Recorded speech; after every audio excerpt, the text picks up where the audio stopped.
Hello everyone, and welcome to my last video for 2017. We're going to wrap up the year with a Sensei series and look at 9 guitar player resolutions for 2018. I've tried to compile a list that focuses on some broader topics that can apply to most of us. Links to individual tips in the description. Some concepts I have gone into deeper detail in other videos, and I'll link to them down there as well. Without further ado, let's dive in. Resolution number 1, create something to the best of your abilities. Some of my favorite moments as a musician are after I've put hours into a project and I sit back to listen to the finished product. The feeling of pride in those moments is one of those things that keeps me motivated. No matter where you are in your musical journey, this year I want you to create the best thing you can. It can be an instrumental song you record, something with lyrics that you write, a video set to music, whatever. Even if you're relatively new to music, you're going to learn some valuable lessons putting your heart and soul into this. If nothing else, it'll serve as a milestone you can look back on down the road when you've got millions of streams and a world tour under your belt. Moving on, number 2, eliminate unhealthy comparisons. It's human nature to judge ourselves against others. This can be a healthy part of our development, but we need to do it in a productive way. If you've only just started playing guitar, it makes no sense to hold yourself to the standards of an established musician. You'll only end up feeling dejected and inferior. Instead, use those comparisons as motivation. When you hear a guitarist that you love, devote yourself to getting to that level. Seek inspiration in the fact that no matter where you are in your journey, your favorites were there at one point too. Trust me, I released a video where I showed you some of my early recordings. I definitely could not always do what I do now. Now, it does make sense to compare yourself against your peers. That is, the people who have similar experiences as you.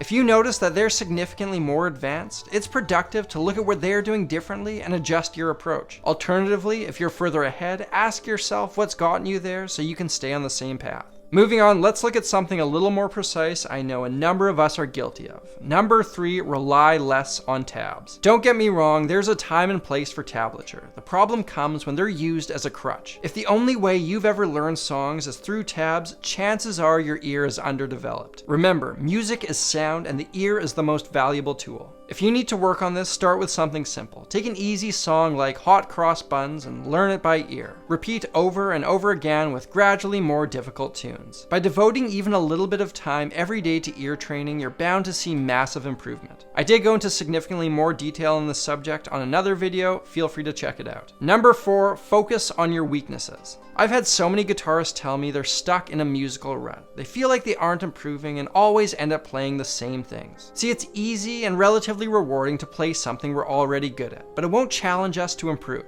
I want you to spend some time thinking about that thing that's holding you back and tackle it in the new year. When you do this, you want to make sure you don't bite off more than you can chew. Take, for example, when I started learning jazz, I decided I was going to transcribe a John Coltrane solo.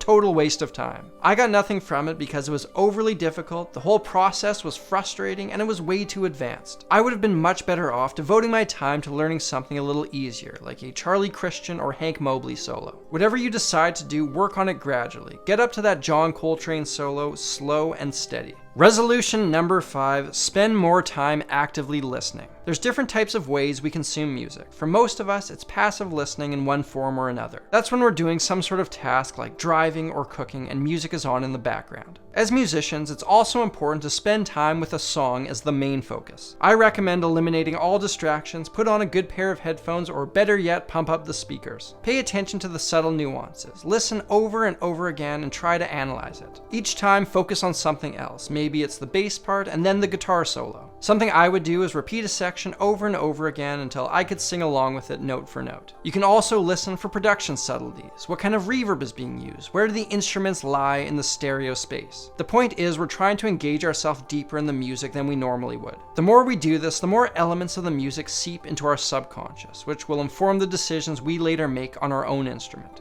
Moving on, number 6, advance your theoretical knowledge. No matter where you are with your understanding of music theory, there's always more to learn. Theory is a tool that helps us demystify music and eliminate the guesswork. Ideally, you could analyze and break down every single musical decision you make. Not that you would ever need to, but that skill allows you to adjust your playing if something isn't working. This will come from a ground-up understanding of musical theory. Start at the very basic building blocks of major scales and go from there. If you like, I do have a video on this very very subject. Number 7, play with new musicians. Fulfilling artistic relationships are like nothing else in the world. The ability to learn from and bounce ideas off someone else is invaluable. In college, I had one guitarist friend who I'd regularly get together and jam with. Hanging out with him was great fun, but that was also a setting where mid-song I could say, "Hang on, hold up, whatever you just played was amazing. Can you show it to me?" On top of that, collaborating on projects can lead to things you never would have come up with on your own. Being able to share those kind of moments is deeply enriching. So in the new year, I recommend you try to develop new musical relationships as well as maintaining your current ones. The nice thing about music is there's no need for monogamy. If you're interested in this, surprise, surprise, I do have another video on this subject. We're in the home stretch here. Resolution number 8, expand your interests. It's easy to get set in your ways. We're all guilty of this. But by expanding your musical interests, you'll develop a diverse and mature skill set. So try listening, playing, and learning music you normally wouldn't gravitate towards. There are things you can pick up in one genre that will apply to a seemingly totally different one. Diversity is strength. Closing your ears is one of the 7 deadly musical sins. And last on our list is resolution number 9. Work on a healthier relationship with music. Recently, I was listening to the H3 podcast, and they had a guest who talked about how you maintain a healthy romantic relationship. A key component is to actively work on it. Your relationship with music is no different. Take some time to think about your goals, from the biggest of goals right down to the smaller, more specific ones. How is what you're doing on a day-to-day basis benefiting those things? On top of that, look at how much enjoyment music is bringing you. Is it more or less than before, and what could be responsible if that shift is occurring? I used to keep a practice journal where I'd write all of this stuff down, and I recommend you do likewise. Ideally, you can also talk about this with someone else, be it a fellow musician or an instructor. This type of thinking and discussion is critical for emotional health and should never be neglected. Ladies and gentlemen, that's it. 9 guitar player resolutions for 2018. I wanted to give you guys some suggestions, but I'd also love to hear about your resolutions that I didn't mention on this list. Hit me up in the comments section. Tell me what you want to work on in 2018. Even if I don't reply, I do read most of the comments. Thank you all for the great year. In 2017, I saw some major growth here on YouTube, and that's thanks to people like you. Whether you support my channel through Patreon or if this is your first time here, from me to you, thank you so much. More fun stuff in the new year. Make sure you stay tuned. I'm Samurai Guitarist, and I will see you in 2018.